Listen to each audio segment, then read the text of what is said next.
Os irmãos podem se assentar. Como vocês sabem, nós estamos desde ontem celebrando o primeiro aninho da nossa plantação, da nossa igreja, e vamos até o final de agosto com essas celebrações, não é? E nós temos o privilégio de receber, quero convidar aqui à frente, nosso querido pastor Marcos. Temos o privilégio de receber direto de Campo Maior, lá do Nordeste, lá dos Altos, né, pastor? O pastor Marcos Paixão. Pastor Marcos Paixão, para quem não sabe, ele é um daqueles amigos pastores que tem amado e tem orado pela nossa igreja desde o início do seu projeto. Ele é um dos pastores, um dos poucos pastores que leu o nosso projeto, aquele projeto que vocês leram, ele leu. E eu e o André buscamos alguns pastores experientes que estão há anos aí pelejando pelo evangelho, pregando o evangelho, plantando igrejas, e nós procuramos alguns pastores para nos orientar, para nos abençoar com sua sabedoria. O pastor Marcos Paixão foi um deles. Ele é um dos nossos conselheiros também. Ele ora por nós, a igreja de lá ora por nós. Os videozinhos que os irmãos estão vendo circulando nos nossos grupos são das igrejas que oram por nós. E dessas igrejas o pastor Marcos se destaca. Ele e o pastor Marcelo Ximenes são assim os dois que se destacam. Então o pastor Marcos desde o início leu o projeto, teceu comentários maravilhosos, críticas muito construtivas para que o nosso projeto pudesse acontecer. Então ele viu o projeto em letras. Hoje ele está vendo o projeto vivo, hoje ele está vendo o projeto em pessoas, não é? Acontecendo aqui. Então nós somos muito gratos ao nosso Deus pela vida do pastor Marcos, que é um homem de Deus que prontamente aceitou o nosso convite, né, em estar aqui conosco para pregar nesse fim de semana. Então, pastor Marcos, muito obrigado por estar conosco. Amém. Que o Senhor use muito a sua vida para nos abençoar e certamente sabemos que Ele o fará. Amém. Fique bem à vontade ao nosso meio, está em casa. Obrigado, tá bom? Irmão.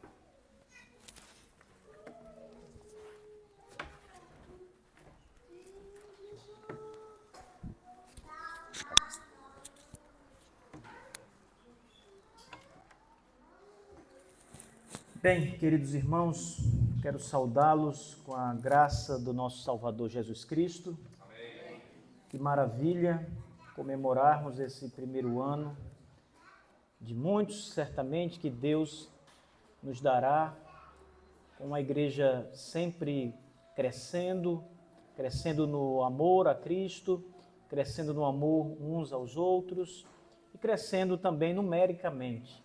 Deus há de conceder e derramar sobre essa igreja muita graça e trazer muitas almas que estão perdidas aqui no estado de São Paulo, especialmente aqui nas redondezas do bairro.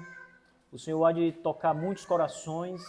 Certamente vocês são os instrumentos que Deus vai usar para que muitos outros sejam tocados pelo Espírito de Deus, pelo Evangelho de Cristo Jesus. Então, continuem firmes, continuem confiantes no Senhor. Esse é o primeiro de muitos. Certamente, nos anos seguintes, essa casa estará sempre cheia de homens e mulheres salvos pelo poder de Deus. Vamos abrir a Escritura Sagrada nessa manhã, na carta aos Hebreus. Vamos para o último capítulo de Hebreus, capítulo 13.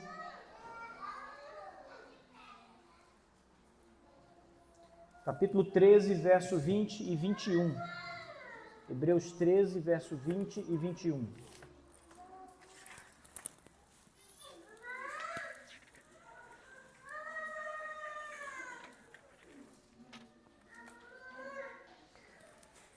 Essa manhã eu quero tratar com vocês sobre o tema o sangue da eterna aliança, ou o sangue da aliança eterna, do pacto eterno.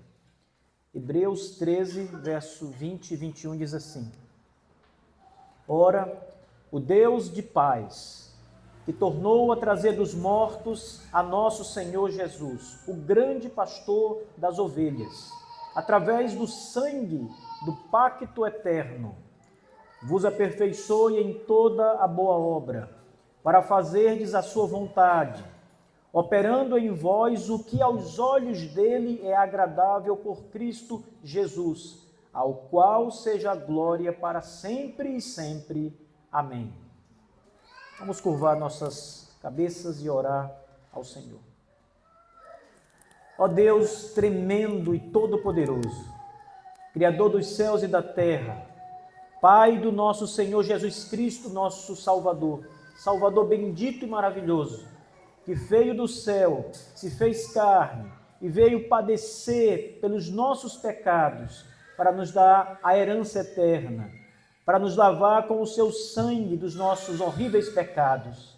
Deus, nós te louvamos e te agradecemos, Senhor, por essa grande oportunidade nesta manhã de glorificar o teu nome e de trazer a tua palavra, de pregar o santo evangelho de Jesus Cristo. Ó Senhor Deus, a reunião dos santos, a convocação santa e solene que acontece neste dia do Senhor, é para nós motivo de grande prazer e alegria, nosso Deus. Pai, obrigado. Obrigado por esta igreja, Senhor Deus Todo-Poderoso. E agora o Senhor desperte seus corações, seus ouvidos, sua mente, sua alma para a pregação da tua palavra. Fala, poderoso Deus, pelo teu Espírito, que cada homem, mulher, cada criança, Senhor Deus, receba do teu Espírito Santo, Senhor, tudo aquilo que lhes é necessário para o aperfeiçoamento em Cristo Jesus, o nosso Salvador. Deus bendito, que esta palavra que será agora exposta a toda a igreja, sirva, Senhor nosso Deus, para a edificação, para o crescimento espiritual, para o conhecimento salvífico e para a glória do Senhor, o louvor do teu santo nome. Em nome de Jesus nós te agradecemos. Amém. Queridos irmãos, nós estamos aqui na última parte da epístola aos Hebreus. Eu não sei se vocês concordam que o apóstolo Paulo seja o autor da carta aos Hebreus. Amém, por isso. E nessa parte final da carta, inclusive, ele faz uma menção a Timóteo, que todos nós sabemos que era um dos principais companheiros do apóstolo Paulo e filho do apóstolo Paulo na fé. Paulo vai falar isso, Timóteo concorda com isso, nós concordamos com isso também. Essa última parte da Epístola aos Hebreus é de grande importância para todos nós, porque trata-se das últimas palavras de Paulo na Epístola e suas recomendações últimas para aqueles irmãos hebreus. Eu gostaria de saltar um pouco o texto que nós acabamos de ler, apenas para mostrar para vocês as últimas recomendações de Paulo. No verso 22, ele faz súplicas aos irmãos para que eles suportem a palavra de exortação, que é a palavra de Deus, que sempre é dirigida a eles. Paulo fala sobre as palavras que ele escreveu nesta carta, especialmente. No verso 23, Paulo fala algumas informações. Ele diz: sabei que nosso irmão Timóteo foi posto em liberdade, com o qual, se não tardar, irei ver-vos. Paulo tinha a esperança, a expectativa de, juntamente com Timóteo, visitar aqueles irmãos hebreus. E ele diz que Timóteo estava preso e agora fora posto em liberdade. No verso 24, ele faz saudações. Ele saúda todos os que liberam, isto é, ele fala com os presbíteros daqueles irmãos, os pastores e bispo daqueles irmãos que cuidavam daquela igreja, que levavam a palavra de Deus, que eram os responsáveis pela vida espiritual daquela congregação.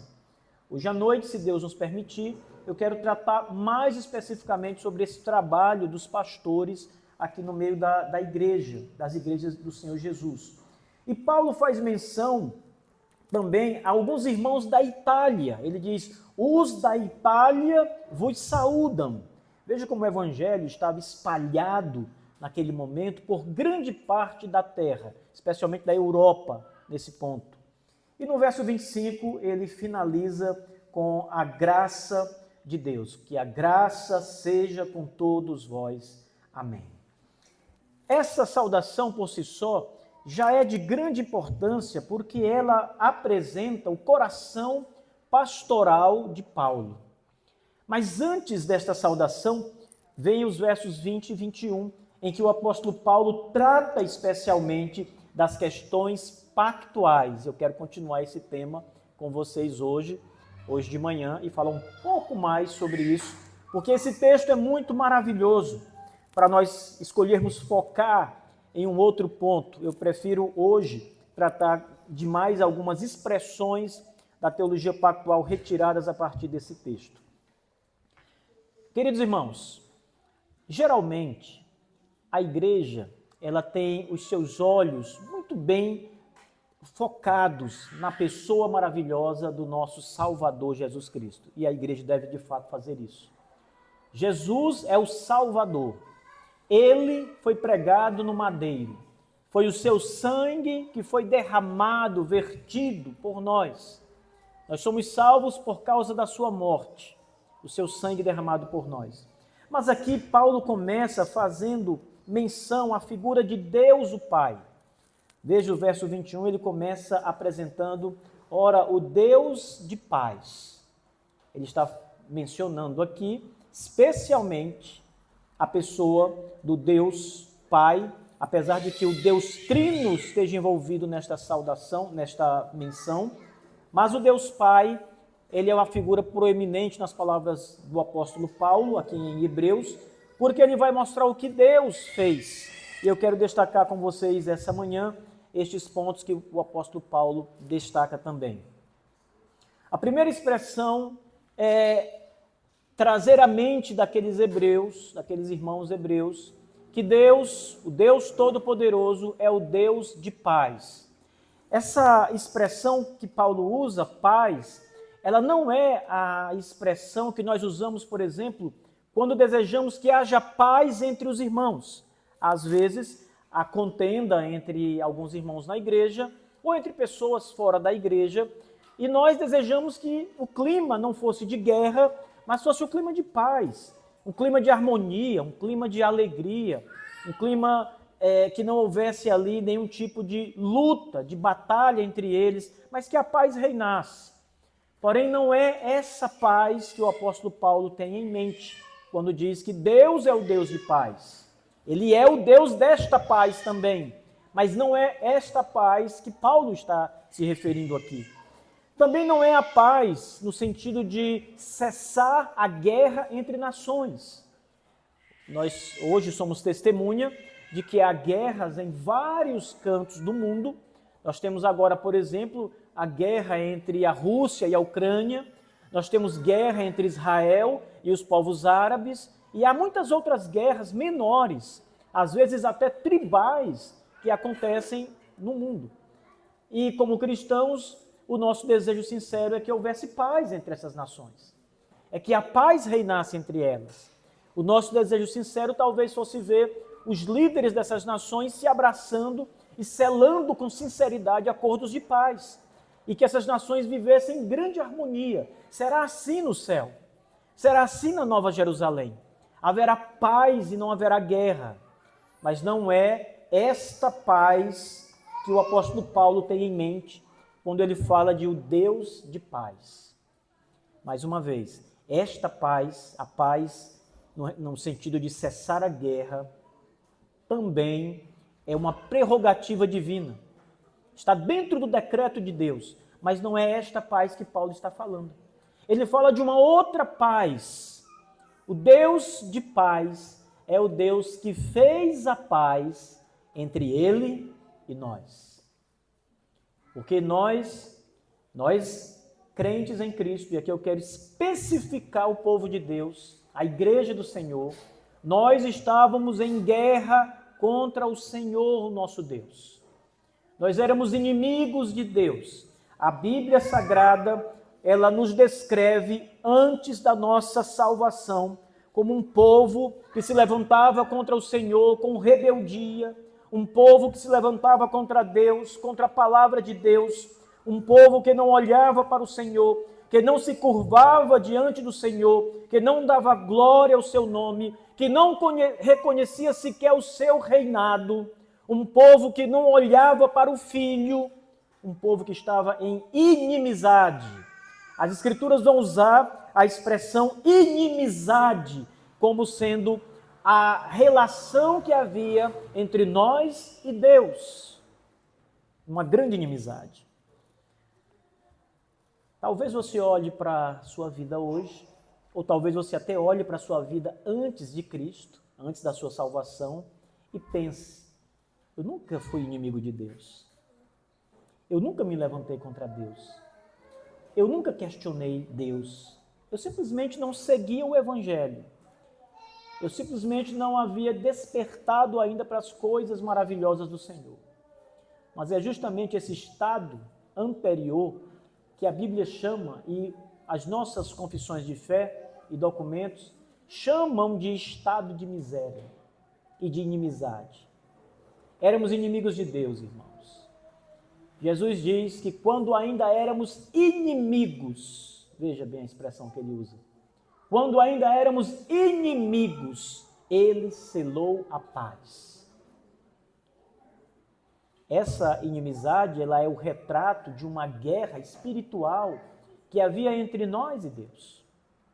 Mas como se deu isso? Se Deus é o Criador de todos os homens, se o Senhor, no começo, no princípio, ao criar todas as coisas, no sexto dia, cria o homem com uma coroa esplêndida da sua criação, ele cria Adão, ele sopra em Adão o fôlego de vida, o espírito vivificante, ele traz o homem do pó da terra e torna o homem em carne e vida, com o sopro bendito que ele nos dá ali, conforme Gênesis 2 apresenta. Em que momento houve essa inimizade? Aqui é preciso entender, meus irmãos, que naquele primeiro momento não havia qualquer inimizade entre Adão e Deus, ou entre a humanidade que estava em Adão e Deus. Tudo era perfeito. Note que os capítulos iniciais de Gênesis 1 e 2 vão apresentar o homem em perfeita relação com Deus, em obediência maravilhosa. O homem, a Bíblia diz que ele caminhava com Deus no jardim do Éden na viração do dia. Ele falava com Deus. Deus ouvia o homem. E ele então, o Senhor nosso Deus, dá ao homem não apenas a glória de ter sido criado à sua imagem e semelhança, mas faz dele a coroa de toda a criação, dando ao homem autoridade sobre a criação, autoridade sobre os animais. A Bíblia diz: e levou Deus todos os animais a Adão, e o nome que Adão os chamava era o nome que os animais passariam a ter naquele dia. Então foi Adão quem nomeou todos os animais da terra. Havia uma perfeita relação. Deus diz que ele deve governar a criação, ser o governante de toda a criação. Mas há também uma relação pactual que acontece naquele momento primevo da criação, quando Deus faz um pacto com Adão. E neste pacto, Adão precisava obedecer a Deus. Adão precisava fazer a obra que lhe for entregue, isto é, não comer do fruto da árvore do conhecimento do bem e do mal. Eu acho esse cenário bíblico bem interessante, irmãos, porque quando Deus dá essa ordem pactual a Adão, quando Deus coloca esta sentença, não sentença, mas de fato essa ordem pactual para que ele não comesse do fruto da árvore, a Escritura diz que Deus falou a ele que ele poderia comer de todas as outras árvores, o fruto das árvores que estavam no Jardim do Éden. E todos os frutos das árvores do Jardim do Éden eram perfeitos e maravilhosos. Todos eles. Não havia nada ali que fosse ruim. Não havia nada ali que tivesse sabor inadequado, sabor ruim. Tudo era perfeito. E além disso, tudo era belo aos olhos. Todas as coisas atraíam a atenção. Mas apenas uma árvore, a árvore do conhecimento do bem e do mal, desta árvore fora proibido ao homem comer dela. E aqui está o pacto de obras. Porque Deus diz, este é o teste do pacto de obras. Deus diz, eu quero a obediência, não a desobediência. Se você desobedecer, as maldições do pacto que eu faço contigo cairão todas sobre você e sua descendência, porque Adão fora colocado como cabeça da raça humana. Ele é o primeiro homem e é o representante de todos os outros homens. Esse mandato federal foi dado a Adão antes mesmo de Eva. Então Adão representava Eva e representava toda a raça que viria dele, todos os homens que viriam dele. Ele não podia comer do fruto da árvore do conhecimento do bem e do mal, sob a pena ou a maldição do pacto de obras.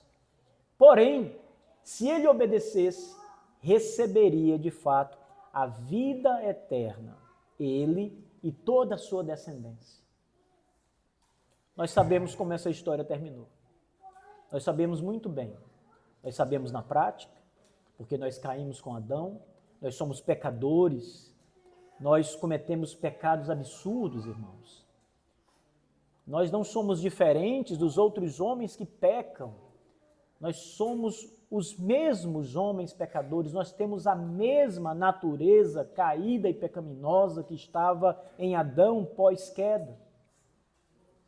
A nossa natureza foi corrompida pelo pecado e agora o nosso coração é inclinado ao pecado.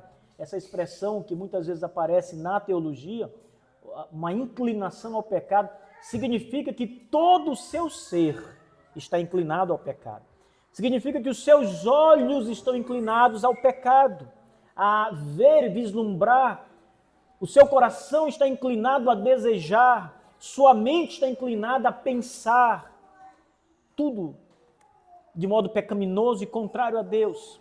A queda é esse estado, irmãos, em que o homem, por isso o nome queda, o homem decai da sua condição inicial, sem pecado, perfeita, para uma condição inferior. Por isso o nome teológico, queda de Adão. Então ele está num patamar mais alto e cai para um patamar mais baixo. Ele ainda é homem, ele ainda tem a imagem e semelhança de Deus, mas agora a sua natureza é corrupta. De modo que ele deseja o mal, ele quer o mal e ele pratica o mal, aquilo que Deus abomina. E aqui está o começo da inimizade ou da guerra entre o homem e o seu Criador. Se você observar ainda os momentos iniciais da Escritura em Gênesis, você vai ver que o homem se esconde de Deus. O homem não assume a sua responsabilidade, ele diz, foi a mulher que tu me deste. Então ele até culpa Deus num certo sentido. Foi a mulher que tu me deste, Senhor. Ela, a mulher que tu me deste, fez eu pecar. Fez com que eu comesse. E é engraçado que no texto hebraico original, nessa passagem, há uma partícula, mi. Depois vocês podem examinar com os pastores. E essa partícula mostra que na hora que Eva come o fruto, Adão está com ela. Essa partícula significa exatamente isso, com ela. Não está longe, ele não está de costas, ele não está, não é que ele não estivesse vendo, ele estava com ela. E ele permite que a serpente maligna converse com sua esposa, que não era o cabeça da criação. Então perceba como as coisas vão caindo até chegar no patamar do pecado e a queda. Então Adão, ele agora teme a Deus num sentido equivocado, ele se esconde do Senhor, ele desafia o Senhor, a bondade do Senhor, e toda a raça humana depois dele vai seguir os seus passos, a sua natureza. Nós somos cópias de Adão. Nós temos o coração corrompido de Adão, e ali começa a inimizade contra Deus. Toda a descendência adâmica que estava no pacto de obras, representado por Adão, cai juntamente com Adão, quebra o pacto de obras juntamente com Adão, porque não obedece em Adão. Às vezes as pessoas questionam essa ideia de por que eu vou levar a culpa de Adão? Foi Adão quem pecou no paraíso, eu nem estava lá. Mas irmãos, um acordo pactual é um acordo representativo. Então, quando Deus faz um pacto com Adão, e Deus é quem estipula as cláusulas do pacto, como será o pacto? Ele não entra em acordo com Adão dizendo, vamos discutir um pacto, vamos fazer um pacto juntos e vamos discutir como será o pacto. Ele simplesmente coloca Adão em um pacto que ele determina como será. E Deus determinou que Adão representaria toda a sua posteridade. Esse foi o pacto divino de obras. Se Adão obedece, toda a humanidade receberia as bênçãos da aliança. Se ele cai, como caiu, toda a humanidade cai e recebe a maldição da aliança. Aí está a grande inimizade, a guerra espiritual. Aí está o motivo pelo qual o homem desafia Deus. Aí está o motivo pelo qual o homem não quer saber do Senhor. Ele foi corrompido. O pecado lhe estragou, lhe corrompeu, acabou com a sua natureza.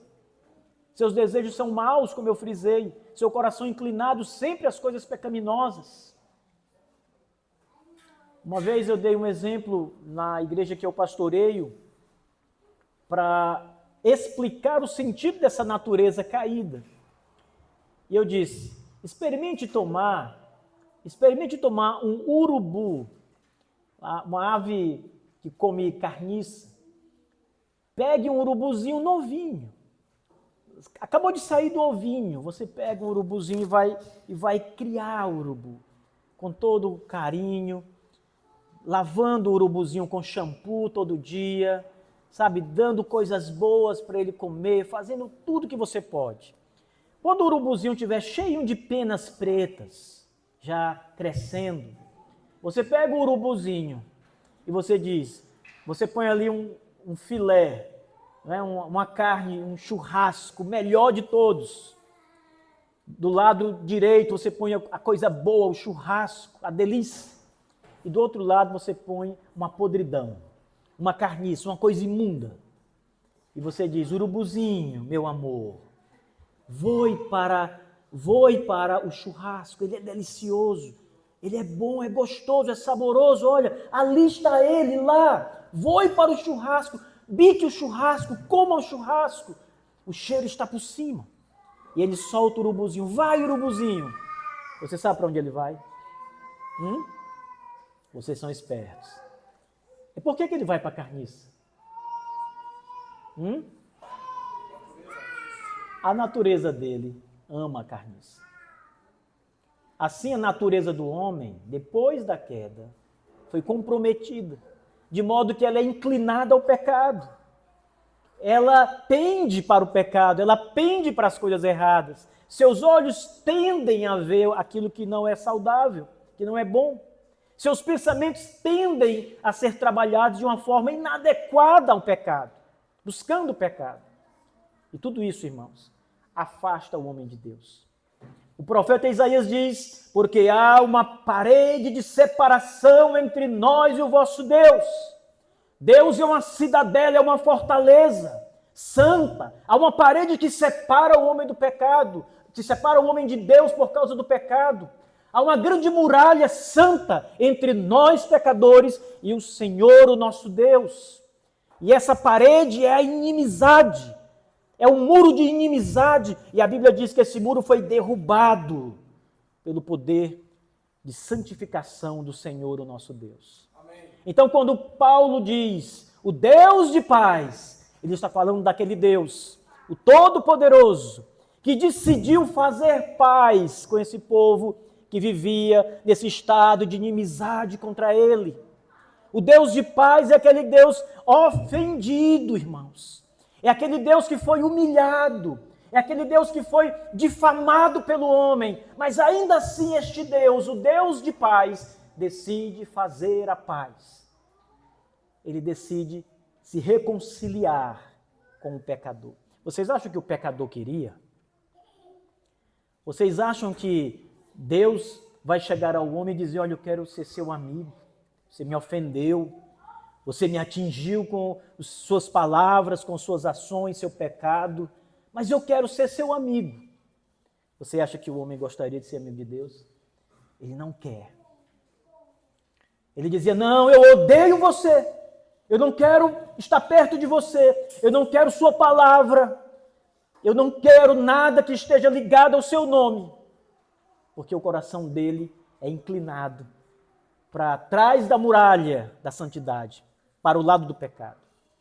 Então, se Deus não agisse com poder, se Deus não agisse poderosamente sobre o homem, jamais haveria amizade, reconciliação entre nós e o nosso Deus.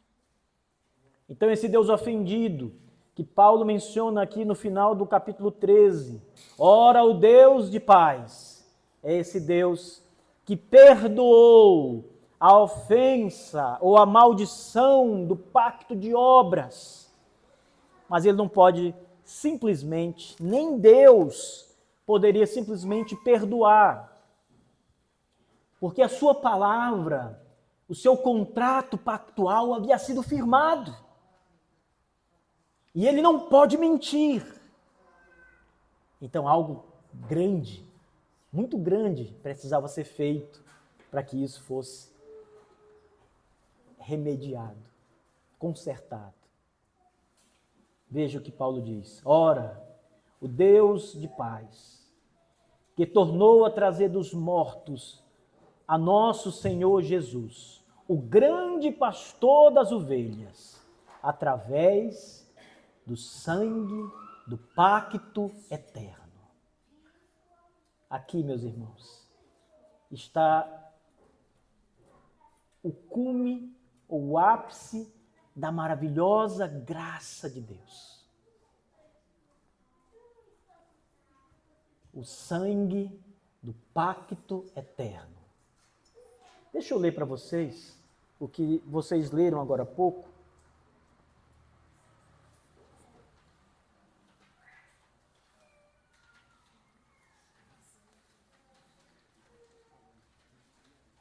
Capítulo 7, por favor, olhem para o terceiro parágrafo. Eu vou ler aqui no livro da igreja. Este pacto está revelado no Evangelho. Este pacto é o pacto da graça, maravilhoso pacto da graça de Deus. Este pacto está revelado no Evangelho, primeiramente na promessa feita a Adão, de salvação pelo descendente da mulher, depois, por etapas sucessivas, até que sua plena revelação foi completada no Novo Testamento. Observe agora.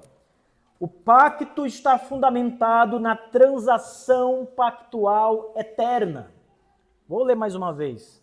O pacto, isto é, o pacto da graça, ele está fundamentado na transação pactual eterna que havia entre o Pai e o Filho acerca da redenção dos eleitos. É este pacto eterno que Paulo tem em mente quando ele fala as suas últimas palavras na carta aos Hebreus. O pacto da redenção, o pacto eterno, ou o pacto da graça no tempo. Porque o que é o pacto eterno? E o que é o pacto da graça? Para que os irmãos entendam melhor. Basicamente, eles são a mesma coisa. Acontece que o pacto eterno, ele foi estabelecido na eternidade, antes da criação do mundo. Se perguntarem a você, quando foi que Deus elegeu você para a salvação? O que você dirá? Eleitos antes da fundação do mundo. Então você foi escolhido para a salvação antes de Deus criar o mundo, antes de Deus criar o cosmos, o universo. Quando nada havia sido criado, só havia Deus. E Deus, no seu decreto eterno, escolhe você, elege você para ser um dos salvos. E essa eleição está baseada num pacto eterno, ela está enraizada num pacto eterno, num pacto que Deus também fez antes de criar o mundo, em que um pacto trinitário que envolve o Pai, o Filho e o Espírito Santo, e em que este pacto Deus determina e o Filho concede, aceita amorosamente, vir ao mundo, se fazer carne, isso tudo antes de criar. É como se houvesse um diálogo pactual na eternidade, onde a pessoa bendita do Pai dissesse a pessoa bendita do Filho: Filho amado, você será enviado ao mundo dos homens, você se tornará homem, você receberá carne, você será carne, você descerá ao mundo deles, porque há uma parte destes homens que eu dou a você para a salvação eterna. Mas eles são pecadores, eles quebraram o pacto de obras, o pacto com Adão. Mas você pode consertar isso, porque se você entregar a sua vida, se você descer o mundo como eu lhe ordeno e morrer na cruz do Calvário, derramando o seu sangue precioso, a palavra sangue nas Escrituras em relação a Cristo sempre é sinônimo de morte. Morte, é a morte de Jesus, o sangue é a morte dele. E Deus diz, o Pai, se você entregar sua vida, seu sangue pelos eleitos, haverá reconciliação. Você pagará o preço de todos os seus pecados. Você será o homem da obediência que justificará muitos pela sua obediência. E o Filho decide vir ao mundo. Mas isso antes que houvesse mundo. Antes de criar. Imagine um engenheiro que desenhou esse prédio. Primeiro ele fez a planta. Primeiro ele fez tudo no papel. Primeiro ele escreveu, ele fez as medidas, ele calculou, ele viu que havia necessidade de ferro, de cimento, etc. Ele fez todo um cálculo, ele fez um projeto perfeito. E quando ele fez o projeto perfeito, ele pôde ver a casa ali, ainda que não houvesse casa ainda. Assim é o pacto da redenção ou eterno. Esse pacto eterno é um pacto gracioso. Perceba, o que os eleitos fazem para ser salvos? O que é requerido dos eleitos para a salvação deles?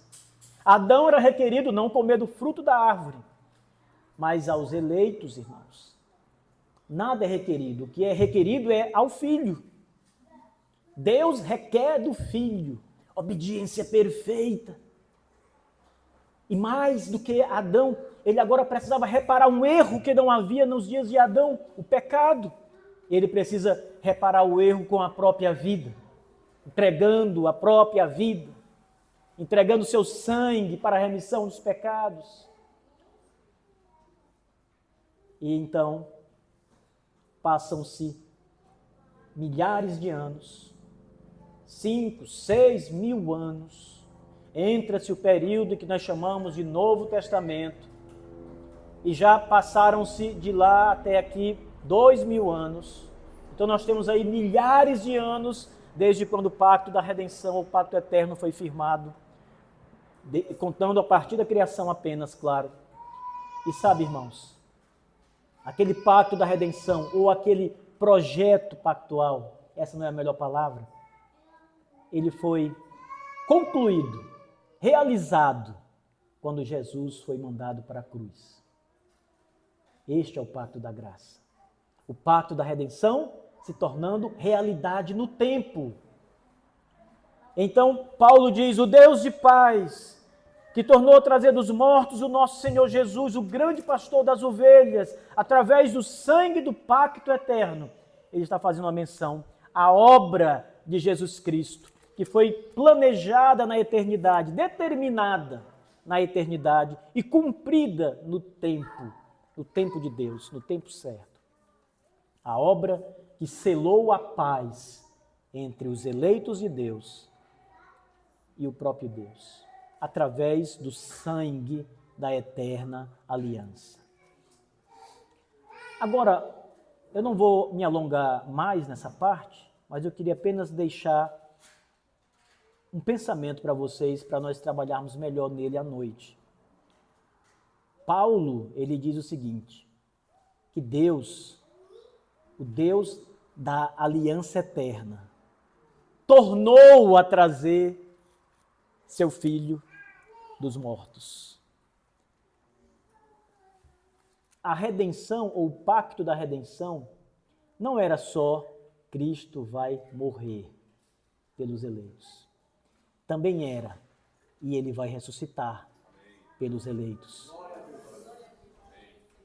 Por isso ele é o que Paulo chama aqui de o grande pastor de vossas almas. Veja, o grande pastor das ovelhas. Esse grande pastor das ovelhas ressuscita por causa do sangue, do pacto, da redenção, do pacto eterno, por causa da determinação pactual, do pacto da redenção na eternidade. Estava previsto naquele pacto que o Filho morreria e ressurgiria dos mortos, para ser o pastor das ovelhas. Que coisa maravilhosa, irmãos. Veja, nós estamos aqui no final da carta aos Hebreus, quando o apóstolo Paulo está com as suas últimas palavras e até as suas saudações finais, como vimos, mas ele termina de maneira brilhante, trazendo até aqueles irmãos hebreus essa maravilhosa lembrança, irmãos, do pacto de Deus, do Deus que fez a paz com o seu povo através do pacto eterno, da aliança eterna, do sangue derramado na cruz do Calvário, do nosso Senhor Jesus Cristo, do supremo pastor das ovelhas. Que coisa maravilhosa, irmãos. E o que nós fazemos todos os domingos, irmãos, de maneira solene, não é outra coisa senão adorar e bendizer o grande Deus, o Deus Trino, o Pai, o Filho e o Espírito Santo que atuam nesse pacto eterno. O Espírito atua aplicando essa obra maravilhosa. E que coisa mais linda é a reunião do povo de Deus, debaixo dessa aliança eterna, maravilhosa, com o nosso Senhor Jesus Cristo. Nós somos grandes privilegiados, irmãos. Leiam essas palavras de Paulo aos Hebreus como se fosse, e de fato são, diretamente para você. Paulo está falando com você. Na verdade, o Espírito Santo, autor das Escrituras, está falando com você. Ele está dizendo isso a você. Ele está dizendo que Deus fez a paz entre você e ele. Ele está dizendo que Deus fez a paz por meio do pacto da graça de Jesus Cristo, do Senhor, que foi enviado para morrer por você.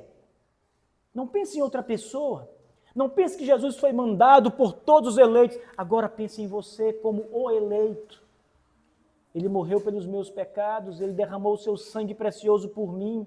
Ele veio ao mundo, ele se fez carne. Lá em outra carta de Paulo ele diz que o Filho a si mesmo se humilhou. Ele assumiu a forma de homem.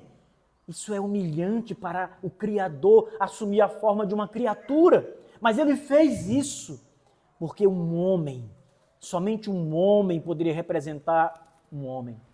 E somente um homem perfeito, sem pecado, poderia nos representar. Nenhum anjo poderia nos representar pactualmente. Não haveria outro Adão, a não ser o Filho de Deus, o segundo Adão, porque todos os homens estavam corrompidos.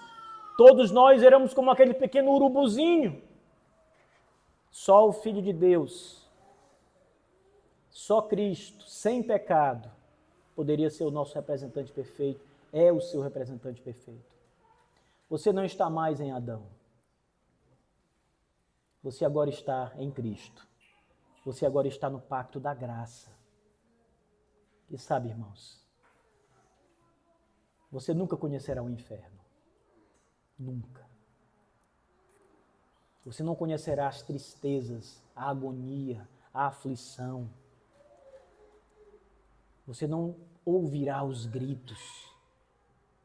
Você nunca irá para lá, por causa do sangue da eterna aliança. Por causa do Filho, da bondade do Filho, do amor do Filho, da disposição do Filho em nos salvar, em mudar o nosso coração, em abrir os nossos olhos. A linguagem bíblica sempre ela é maravilhosa. Ela diz, eu vou lhe dar um novo coração. Esse não presta mais. Eu vou lhe dar um novo coração. Depois ela diz, eu vou abrir seus olhos, porque seus olhos estão fechados. Isso é uma expressão que tem duplo significado. Primeiro, cego, que não pode ver nada. Segundo, morto, que não pode mais abrir os olhos. E Deus diz, o Filho diz, eu abrirei seus olhos. É isso que acontece no pacto da graça de Deus. A obra de Cristo, a redenção, o Espírito Santo que atua em você é poderoso para fazer essa obra fantástica que ninguém faz, senão o Espírito de Deus e o Filho de Deus. Louvem a Deus, irmãos. Todas as vezes que vocês se reunirem neste lugar, louvem a Jesus Cristo com todo o seu coração. Não deixem que a memória de vocês esqueça o pacto maravilhoso que foi feito em vosso favor. Não esqueça disso. O pacto é chamado pacto da graça, mas ele é pacto da graça só para nós. Para você não custa nada. O que você fez, o que você pagou, qual foi a obra requerida sua? Nada, zero. Mas para o nosso Salvador Jesus Cristo, é o pacto de sangue, de morte. É o pacto de substituição. O único que poderia redimir o povo caído. Custou muito para o nosso Salvador. Lembrem-se, meus irmãos, que nos últimos momentos de Jesus Cristo, ele chorou, ele temeu, ele orou ao Pai e disse: Senhor, se for possível, afasta de mim esse cálice. Não foi fácil para o Senhor Jesus nos substituir, pagar o preço pelo nosso pecado. Custou muito para ele. Ele diz: Pai, por que me abandonaste? Custou muito para o nosso Senhor Jesus, mas era o preço exigido pela nossa vida. Que coisa gloriosa, meu Deus, como pode o Pai enviar o Filho por pecadores? E ele fez isso. E essa é a nossa fé, essa é a nossa confessionalidade. É nisso que nós cremos, porque isso está na palavra de Deus. Que Deus seja sempre louvado e exaltado, irmãos, através da nossa vida, a vida dos seus eleitos, por essas coisas tão grandes e sublimes que nós nem conseguimos expressar, nós nem conseguimos trazer a vocês, senão sombras do que realmente é a aliança eterna de Deus conosco. Que Cristo seja louvado essa manhã. Em nome de Jesus. Amém.